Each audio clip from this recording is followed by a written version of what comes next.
Estamos começando mais um planejamento de trabalho. Nesse sábado nós temos 20ª rodada da Série A italiana. Vamos falar sobre Atalanta, sobre Juventus e Torino e também Milan e Cagliari. Juventus e Torino é um derby, né? Os dois times de Turim. Na Alemanha nós temos o Bayern de Munique retornando depois dos períodos de descanso, enfrentando o Gladbach pela 16ª rodada da Bundesliga. O Bayern de Munique segue isolado na liderança da competição. Temos final da Taça da Liga de Portugal entre Sporting e Benfica, clássico, derby na final da Taça da Liga de Portugal, e tem vários outros jogos complementares para a gente comentar. Tem rodada na La Liga, tem terceira rodada da FA Cup, com grandes times entrando em campo, só que com cotações extremamente esmagadas, né? O Liverpool entra em campo, o Chelsea entra em campo, o City também entra em campo. A gente vai falar sobre isso nesse planejamento de hoje. Meu nome é Theo Borges, esse é mais um Bom Dia Mercado, nosso planejamento diário sobre apostas e trade aqui no YouTube, e eu espero conseguir te ajudar a fazer o melhor planejamento possível para esse sábado, dia 11 de janeiro. Vamos começar o nosso planejamento no jogo da Udinese com a Atalanta, 20ª rodada da Série A italiana. Jogo muito importante para a Atalanta, porque aqui nós temos uma Atalanta que já perdeu a liderança, né? Que vinha mantendo ali algumas rodadas. Na verdade foi o Napoli que recuperou essa liderança da Atalanta, porque o Napoli vinha liderando já o campeonato, porém existe a chance aqui da Atalanta empatar em número de pontos com o Napoli, e quem corre por fora é a Inter de Milão, que tem 2 jogos a menos do que o Napoli, e depois dessa perda do título da Supercopa para o Milan, pode acabar se motivando um pouco mais para tentar buscar essa liderança. Mas vamos falar desse jogo da Atalanta com a Udinese. Eu tenho muito respeito pelo time da Udinese. Aliás, vamos começar só lembrando uma coisa para você. Postei agora no YouTube, agora não, né? Foi ontem à noite, um vídeo sobre o primeiro problema técnico que eu estou mencionando aqui para vocês, que é o erro de localização. Então, se você está com erro de localização para acessar o seu site de apostas de bets, acessa esse vídeo, verifica se o seu problema é corrigido com aquele tutorial. Se não for, dá uma olhada na aba de comentários, tem várias pessoas ali mostrando também como que fizeram para resolver. E se ainda assim você não conseguir resolver, coloca ali embaixo nos comentários para ver se eu consigo te ajudar naquele vídeo, tá? Porque eu vou centralizar aquele assunto naquele vídeo para ficar mais fácil. E vou também produzir outros materiais sobre outras dificuldades técnicas que os usuários estão tendo. Lembrando que a maioria dessas dificuldades técnicas não cabe somente ao usuário, tá? Tem muita casa de apostas, tem muita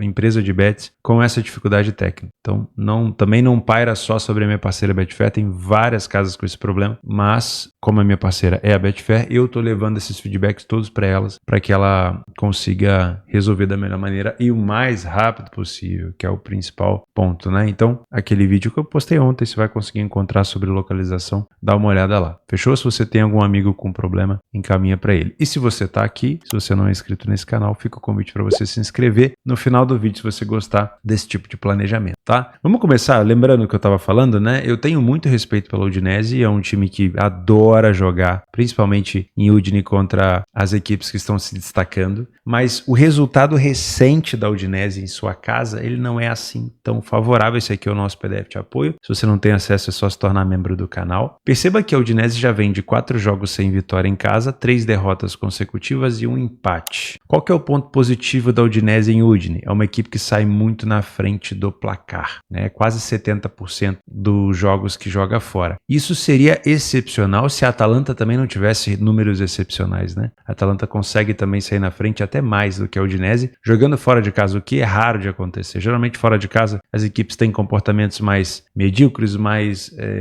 atordoados, talvez o esquema tático não funcione tanto. Aqui no Brasil a gente vive enfrentando isso, né? A gente torce para um time, esse time em casa joga pra caramba, e aí fora de casa parece que os caras desaprendem a jogar. Não é o que acontece com a Atalanta, né? A Atalanta joga muito bem, inclusive vem numa sequência de vitórias absurda com um empate ali no final. A Atalanta marcou mais gols do que a Udinese fora de casa, a Udinese em casa, e sofreu menos, né? A Atalanta falha menos em marcar e fica mais jogos sem sofrer gol. Mas como eu mencionei, o time da Udinese adora complicar a vida dos grandes adversários. Vamos entrar aqui para ver se isso é verdade ou não. Vou acompanhar os jogos da Udine aqui desde o início do campeonato. Deixa eu ver se eu tenho aqui uma primeira rodada mais fácil aqui, ó. Essa é a primeira rodada, então vamos procurar jogos grandes, ó. Lazio 2-1 para a equipe da Udinese contra a Lazio, saiu na frente, fez 2-0, tomou um gol no final. A Lazio tá aqui em cima, ó. A Lazio é quarta colocada do campeonato, tá? Vamos pro próximo? Vamos pegar aqui Udinese e Inter em casa, olha só. 3-2 para Inter. Pô, Theo, não se complicou, beleza, mas a Udinese dificultou a vida da Inter de Milão, tomou um gol cedo, foi para cima, empatou o jogo, depois tomou 2 gols e aí foi buscar no final, mas não conseguiu empatar, tá? Contra o time da Juventus, não conseguiu, né? Não conseguiu complicar a vida, que a Juventus teve uma vitória, entre aspas, um pouco mais tranquila. Vamos ver se teve mais algum jogo contra time grande. Contra o Napoli, olha só, contra o Napoli, ela saiu na frente do Napoli, mesmo o Napoli tendo começado um pouco melhor, a Udinese abriu o placar, perdeu um penal e abriu o placar, né? Poderia ter feito até 2-0 aqui. Depois o Napoli empatou e só foi virar no final. Então, quando a gente fala favorito pode se complicar, é isso daqui, ó. Não quer dizer que não vai vencer, venceu. Mas qual foi a complicação? Saiu atrás do placar. Então a cotação subiu. Você que queria trabalhar a favor do Napoli, você teve a oportunidade de pegar uma odd talvez um pouco mais valorizada, né? Uma condição talvez de uma dupla chance, o empate anula, uma coisa menos arriscada, né? Deixa eu ver se teve mais alguma aqui. Acho que não. Ó, teve um confronto com o Torino, mas é um confronto já de meio de tabela. Então, até o momento foram esses confrontos. Então, percebe que a Udinese não é um time besta, tá? Então, a primeira coisa que eu vou marcar aqui é que, na minha opinião, a Atalanta pode vir a se complicar nesse jogo, tá? É um favorito que pode se complicar, apesar de ser um excelente time treinado pelo Gasperini. Outra coisa que a gente viu por aqui é que as equipes falham um pouco em marcar, né? A gente pode ter um cenário de gols. Vamos ver como é que tá o histórico recente desses dois. Ó, da última vez que a Udinese recebeu a Atalanta em Udine, 1-1, 2-2 e vitória da Atalanta 6-2. Esses dois empates consecutivos aqui é uma mensagem interessante. Na verdade, teve até mais aqui. Em 2021 teve outro, né? A Udinese não vence a Atalanta há muito tempo. Já está num tabu muito grande, mas das últimas vezes que a Atalanta esteve por lá, a Atalanta não conseguiu vencer, acabou ficando no empate. Mas geralmente é um empate com gols, tá? Então a gente pode olhar com carinho. Esse ambas marcam 1,80, não acho uma cotação ruim, tá? Eu acho que pelo menos um jogo para 2 gols a gente pode ter. O primeiro tempo da Atalanta é bem sólido, bem parecido aqui com o da Udinese, então me parece também um jogo para correção de preço, se você é um trader, para não se abraçar tanto na Atalanta. Acho que pode ser um jogo aqui para correção de preço. Lembrando que a gente já viu a Udinese marcando quando a outra equipe estava num bom momento, tá? Então toma um pouco de cuidado com esse tipo de contra-ataque, se a Udinese jogar dessa maneira. E aqui, ó, no segundo tempo a gente consegue elogiar a Atalanta, mas também tomar um pouco de cuidado, né? Porque a Atalanta já sofre um pouco mais de gol do que no primeiro tempo e os números da Udinese não ficam tão atrás assim. É uma superioridade da Atalanta, mas não é absurda, tá? A Atalanta marca bastante de cabeça, tem marcado, né? O over 1,5 me parece mais provável no confronto. E aqui o interessante é os momentos de aceleração, ou são os momentos de aceleração. A Udinese acelera muito no final do primeiro tempo, marcando quase 40% dos seus gols ali, e depois no início e no final do segundo tempo. E é uma equipe que sofre mais na segunda etapa, tá? O time da Atalanta sofre com mais frequência no início da segunda etapa, bastante gol, quase 60%. E também sofre ali no início do jogo. E marca com frequência início e final do primeiro tempo, final do segundo tempo. Curioso, a Atalanta não sofre tantos gols fora de casa nos últimos minutos de jogo, né? Então, para você que gosta mais de uma situação de over limite, de over à frente, para que a gente tenha aqui um cenário de uma Atalanta se expondo, ela tem que estar atrás do placar. Mas aí a Udinese tem que estar também interessada em contra-atacar, tá? Para mim, jogo para se trabalhar ao vivo, tomar um pouco de cuidado, não se abraçar tanto na Atalanta. É obviamente um jogo onde a Atalanta pode pontuar e chegar de novo à liderança, mas é um adversário muito traiçoeiro. O Lazio já teve ali, já se complicou, a Inter de Milão quase se complicou, o time da Juventus passou tranquilo pela Udinese, mas não é todo mundo que consegue essa tranquilidade, tá bom? Então toma um pouco de cuidado por aqui. Seguindo na Itália, vamos para o Derby della Mole, ou Derby de Torino, né? Torino e Juventus, o Derby de Torino, Derby de Turim. Torino é o nome do time, Turim é a localização que essas duas equipes ficam. Eu vou falar mais sobre essas rivalidades, com certeza, esse ano. Como eu falei para vocês, é uma coisa que me veio na cabeça nesse final do ano passado, de falar mais sobre a história do futebol. Talvez não nesse canal, talvez criar um canal novo para isso. Não sei se você gosta da ideia, mas tem muita coisa legal para falar sobre futebol, né? Eu me amarro e as rivalidades italianas são um capítulo à parte. Então, de início, né, como vocês sabem, eu respeito muito a questão do derby,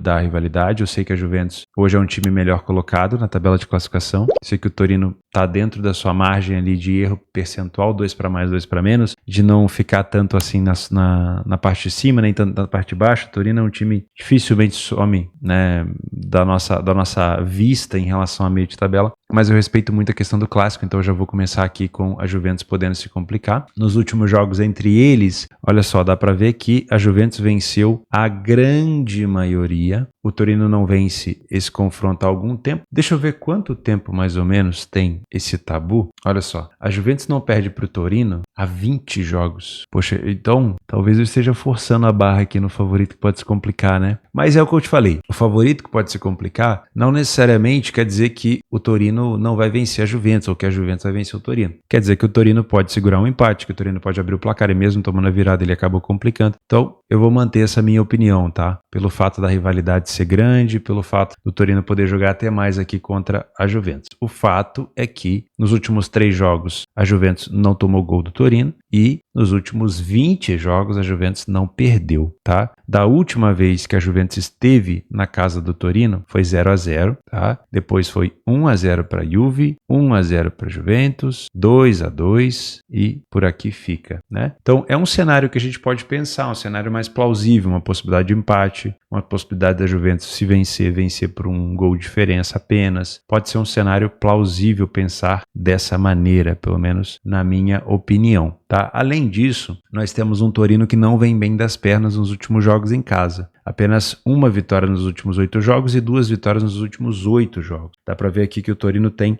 uma cor vermelha nas principais características que a gente analisa, né? O Torino vence pouco, sai pouco na frente do placar, sofre gol com frequência, falha em marcar com frequência e acaba, como falha em marcar, não tendo ambas marcam também tão grande. Já a Juventus tem essa qualidade, né? Muito melhor do que o Torino. Em relação a gols marcados, quase 3 vezes a mais do que a Juventus, né? A Juventus em relação ao Torino, e menos gols sofridos. A Juventus ainda disputou um jogo a menos, o aproveitamento da Juve é melhor, porém o primeiro tempo da Juventus não tem tantas vitórias. Ainda assim, é superior ao Torino, porque o Torino não venceu nenhum primeiro tempo, marcou bem menos gols que a Juve, porém Torino não é um time fraco na defesa, é um time sólido. Pode ter todos os defeitos do mundo, mas não toma tanto gol, tá? Não toma tanto gol, uma média de 1 gol por jogo ali em casa, e até tá mal esse ano, costuma ser até melhor. Então, por mais que a Juventus hoje tenha uma força ofensiva melhor, o Torino não é besta, tá? No segundo tempo já é uma situação um pouco mais parelha. Não acho que seja um jogo para gols. 44% dos jogos do Torino apenas em casa com over 1,5. Os jogos da Juventus até tem um índice maior, mas aqui se tratando de rivalidade, tudo vai depender do cenário ao vivo, a gente já vai falar sobre isso. Em relação aos momentos dos gols, o Torino acelera no segundo tempo, a Juventus já acelera mais no primeiro tempo. Recapitulando, para mim pode ser um jogo para correção de preço, só que a gente tem que abrir um pouco mais o leque e entender que nesse momento, no momento ruim do Torino em casa, eu acho que a prioridade é não perder para o seu rival, né? Então a gente pode ter aqui uma Juventus jogando com um pouco mais de posse. Se isso se confirmar, a correção da Juventus vai ser um pouco mais difícil. Eu vou até olhar como vem sendo o comportamento da Juve fora de casa. Isso daqui me chama muita atenção. Vocês sabem que eu gosto de mergulhar mais na informação, né? Vou pegar contra grandes times aqui, ó. Juventus fora de casa contra a Inter de Milão. Ó, a Juve com pouca posse de bola, mas óbvio que aqui a gente está falando de uma Inter de Milão, né? Juventus contra a Udinese, aqui a Juventus já teve mais posse e acabou chegando ao gol, ótimo. Vou pegar aqui forças semelhantes, vai, Juventus contra o Lille, também a Juventus teve mais posse de bola no primeiro confronto entre eles, né, no primeiro derby della Mole desse ano, ou do ano passado, na temporada ainda, dessa temporada atual, a Juventus teve um pouco mais de posse, mas não foi aquela grandíssima superioridade, né? A Juventus marcou um gol num tempo e um gol no outro. Contra o Milan aqui não teve tanta posse de bola. Então abre precedente sim para uma correção de preço da Juventus. Se ela não estiver muito sólida, com muita superioridade, você pode ter essa odd da Juventus corrigindo se o Torino entrar melhor em campo. Potencial para over aqui, na minha opinião, para trabalhar talvez o over 1,5, né, ou quiçá talvez muito difícil 2,5, seria uma Juventus na frente do placar com intenção de contra-ataque, tá? Porque o 0-0 favorece ao Torino, 1-0 muito provavelmente vai fazer com que o Torino não queira se expor, e a única situação que eu vejo o jogo podendo abrir mesmo de pensar, poxa, esse é o jogo que cheira gol, tá vindo para cima, tá dando espaço, seria aquelas situações extremas de 2, 3 gols de diferença para fazer ali, talvez a torcida do Torino começar a cobrar que o time vai para cima, ou que se o Torino estiver vencendo por 2-0, que a torcida impulsione impulsione o time para frente para buscar o contra-ataque. Agora, cenários de 0-0 ou de 1-0 não me fariam entrar no ao vivo no mercado de gols. A gente consegue ver que 1-0 Juventus se repetiu com alguma frequência, o 0-0 também, e até mesmo a possibilidade de empate. Se você é um punter e quer muito trabalhar a favor da Juve, tenta buscar uma cotação um pouco mais elevada, porque tem todo esse risco incumbido da questão da rivalidade do derby. Fechou? 2h30, nós vamos para a Alemanha, 16ª rodada do campeonato alemão. O Bayern de Munique volta das suas miniférias, enfrentando o Borussia Mönchengladbach na 8ª colocação. O Gladbach, né, com 5 derrotas até aqui, um time que marca gol com frequência, mas também tem sofrido com alguma frequência. 1,40 é a cotação do Bayern às 2h30. Vou dar uma olhada aqui no nosso PDF de apoio. O Bayern de Munique perdeu o último jogo que fez agora contra a equipe do Mainz. E foi um jogo que eu lembro que eu estava analisando no Instagram, né? Eu estava fazendo os stories. Eu ia trabalhar esse jogo quando eu vi o comportamento do Bayern de Munique ficando um pouco mais recuado, não conseguindo sair para o jogo, o Mainz tendo contra-ataque. Falei, opa, é um jogo perigoso, e o Bayern de Munique acabou por perder de fato o jogo. Foi um jogo bem ruim do Bayern, talvez um dos piores do Bayern recentemente. Então é bom tomar um pouco de cuidado, porque o Gladbach tem algumas características semelhantes aos da equipe do Mainz, tá? Então na minha opinião, um jogo para o Bayern fazer 3 pontos, mas talvez não seja tão fácil assim.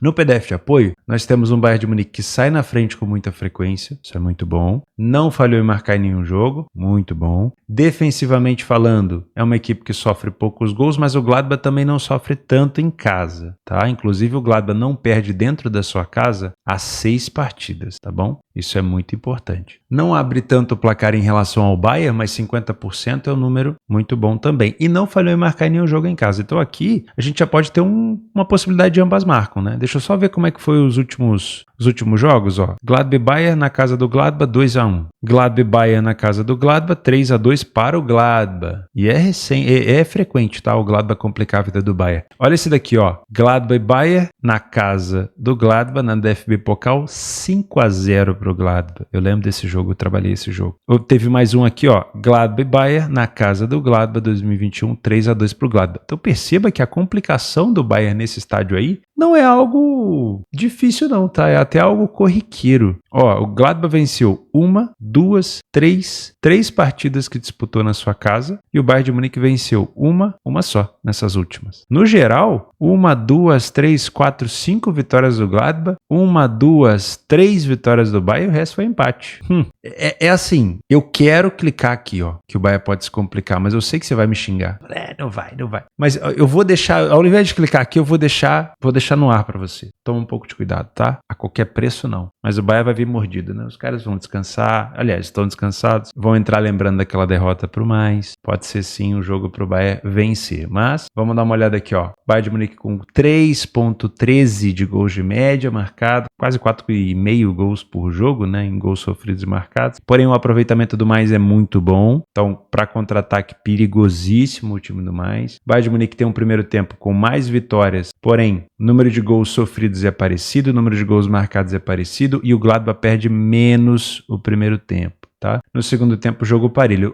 Meus amigos, vamos aqui, vai. É um favorito que pode se complicar assim. Não adianta, não me xinga, por favor. Eu tenho certeza que vai ser 7-0 pro Bayern, só depois que eu falei isso. Mas tudo bem. Depois desse primeiro tempo do Gladbach aqui e desse segundo tempo parelho, cara, eu sei que o Bayern de Munique tem todas as chances de vencer e provavelmente deve fazer. Mas pelo menos um golzinho o Bayern deve tomar. Ou pelo menos uma complicaçãozinha. Esse time do Gladbach é safado. E vem numa fase boa, né? Vem numa fase boa, a torcida abraça o time. Eu já vi o Bayern de Munique perder ali várias vezes. Nesses 13 anos de cachaça de trade. Sinceramente. Eu sou gato escaldado, tá? Mesmo que vença o Bayern aqui, se eu for me posicionar, vai ser sempre com muita cautela, tá? Não me deixo levar aqui por peso de camisa. Voltando, over 1,5 muito frequente. E também, se você buscar o histórico dos dois, aqui nós tivemos 2,5 bateu, aqui não, aqui bateu, aqui não, aqui bateu. Eu acho que o 2,5 é bem provável. A cotação vai estar uma merda, como sempre, né? Nos jogos desses aqui. O ambas marcam não me parece cenário ruim. Se me der uma cotação acima de 2 e se eu trabalhasse esse mercado também, eu olharia com carinho. O Gladbach marca com frequência início do primeiro tempo, meio do segundo e sofre de maneira bem distribuída. O Bayern de Munique também marca de maneira distribuída e sofre um pouco mais na segunda etapa. Principais jogadores do time do Gladbach, Tim Kleindienst. Se eu não me engano, o Tim veio do Heidenheim.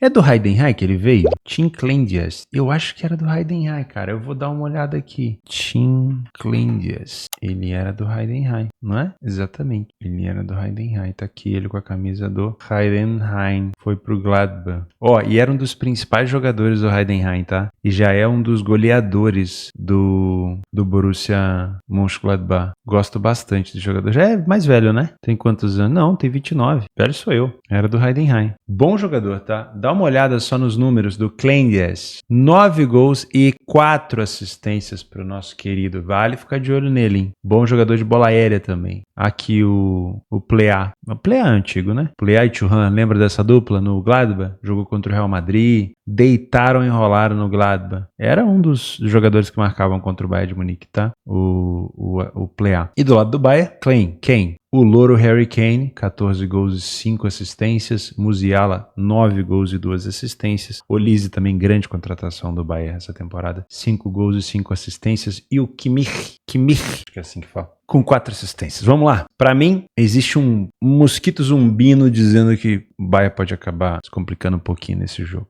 Mas enfim, voltando para a Itália, Milan e Cagliari. O Milan tá faceiro depois de ganhar a Supercopa. Tinha tempo que não ganhava uma coisinha, principalmente batendo no seu principal rival. Óbvio, né? De virada, do jeito que foi. Tava perdendo de 2-0. O Leão jogando muita bola. Gol do Tommy Abraham no finalzinho. Deu tudo certo, né? Pro Milan, o jogo se encaminhava ali para uma prorrogação, o Milan virou, foi histórico. Óbvio, vem com muita motivação agora o Milan para disputar o jogo contra o Cagliari. O Milan dificilmente vai disputar aqui título, provavelmente deve tentar beliscar alguma vaga na Liga dos Campeões e o Cagliari está dentro da zona de rebaixamento nesse momento. O Milan não perde para o Cagliari há 14 partidas. Sofreu gol, mas entretanto sofreu gol nas últimas 4. Curioso, né? Ó, sofreu.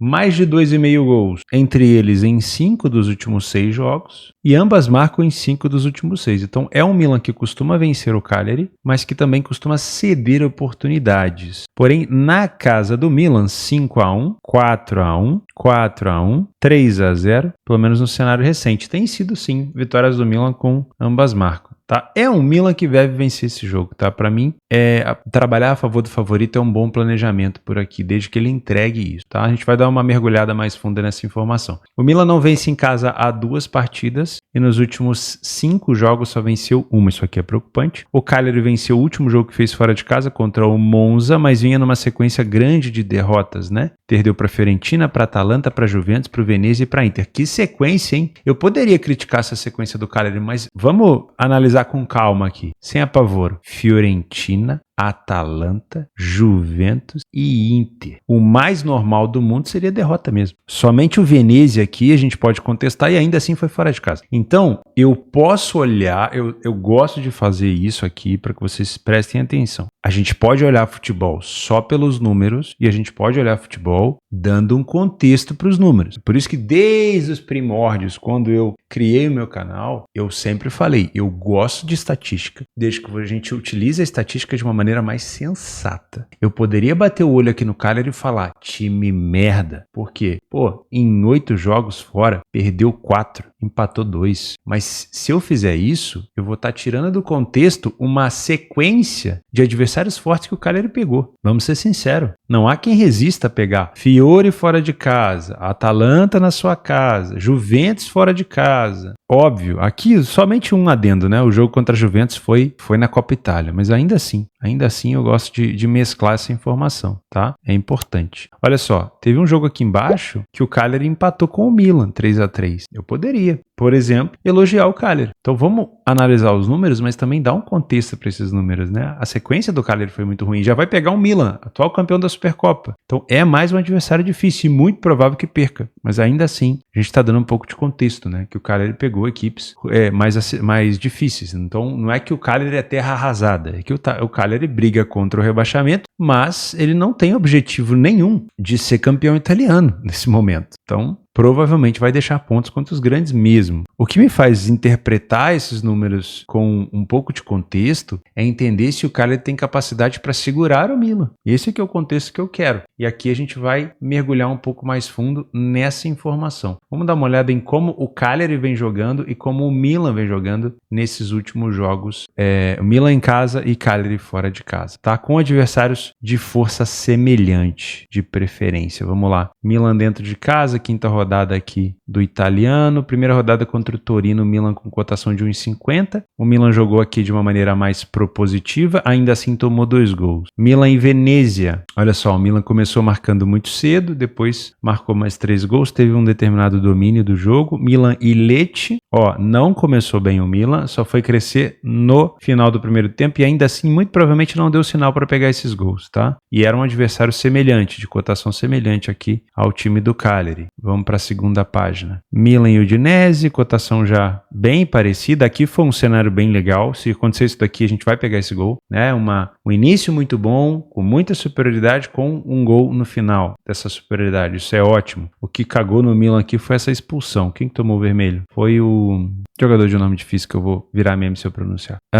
Que mais? Aqui o Milan e Cagliari na partida de ida, só para ter uma noção do que eu tô falando, da gente analisar a estatística, mas dar um contexto. O Cagliari no primeiro jogo conseguiu segurar o Milan, esteve na frente, tomou a virada, buscou o empate, tomou 3-2 e buscou o empate novamente, tá? Então é um time do Cagliari que já complicou a vida do Milan. Milan e Empoli, mesmo critério de odd aqui também, o Milan agora foi mais superior, vai chegando mais próximo do que está rolando hoje em dia e a gente já consegue ver um Milan mais forte, contra o Sassuolo na Copa Itália, Sassuolo na segunda divisão também foi uma boa superioridade, contra o Estrela Vermelha teve um pouquinho mais de dificuldade de vencer, teve que marcar no final e foi isso. Nos jogos do Cagliari, vamos entender o Cagliari jogando contra grandes adversários fora de casa nesse contexto de odd mais alta. Deixa eu ver a primeira rodada aqui. Não, aqui foi ano passado. Começou aqui? Foi. Vamos pegar o primeiro time que ele pegou forte fora de casa foi a Juventus. Olha aqui, 1-1. Se defendeu bem, a Juve teve... Isso dá... Claro, presta bem atenção. O resultado final de nada me importa, tá? De nada me importa. O que me importa é o roteiro do jogo. Então perceba que a Juventus não começou tão bem, depois ela começou a pegar no jogo, foi muito superior e marcou um gol. Aqui muito provavelmente a gente teria pego esse gol da Juve. Isso é um cenário que me passa boa informação. Se o Milan conseguir progredir dessa maneira, ótimo, excelente, tá? E o Cagliari foi marcar um gol lá no finalzinho, bobeira da Juventus. Aí culpa da Juventus de ter dado essa bobeira, tá? De ter dado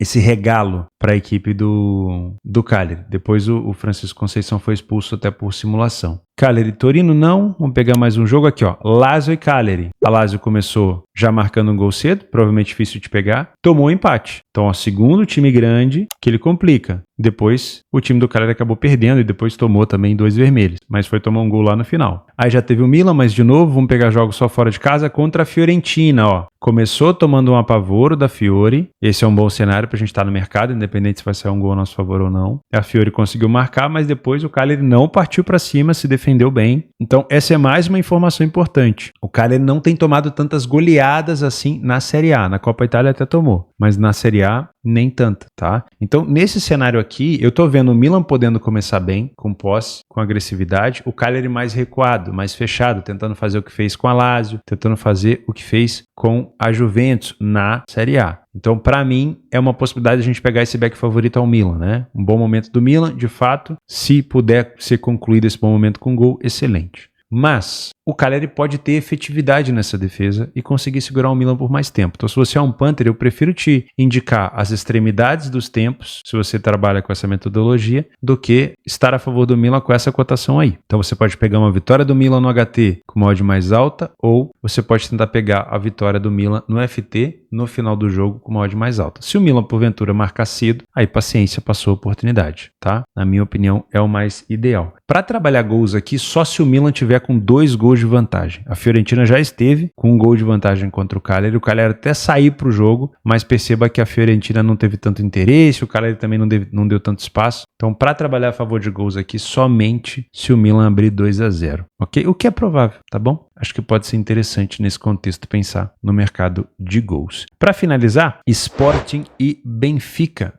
na final da Taça da Liga. Eu vou só buscar informação se essa final da Taça da Liga ela é com prorrogação ou ela é com jogo de pênalti direto. Como que a gente faz isso? Bom, basicamente você entra aqui no torneio do ano anterior, né? Eu vou clicar aqui em 2023, 2024 e a gente navega até a final e torce para que tenha um exemplo desse jogo, né? Aqui, ó. Ó, exatamente o que a gente precisa, ó. Braga e Estoril foi a final da Taça da Liga do ano passado. O jogo terminou 1-1 no tempo normal, nos 2 gols no primeiro tempo, e aí foi direto para os penais. Inclusive, bela disputa de pênalti aqui, só com um pênalti perdido no final aqui do Estoril, né? Então, não temos prorrogação. Isso para algumas pessoas pode ser importante em relação à metodologia, tá? Mas é um jogo único com empate e penais diretos. Primeira coisa, jogo de rivalidade, jogo derby, jogo de uma características de torcidas que, claro, que se odeiam, de times que provavelmente vão fazer de tudo para vencer, não só porque é final, mas também é contra um dos seus maiores rivais. Então, para mim, já é um jogo de correção de preço. O mercado não toma tanto partido por aqui. Leve superioridade do Sporting em relação ao Benfica, tá? Cenários recentes entre eles, o Sporting venceu o Benfica na Primeira Liga por 1-0 e também havia vencido o Benfica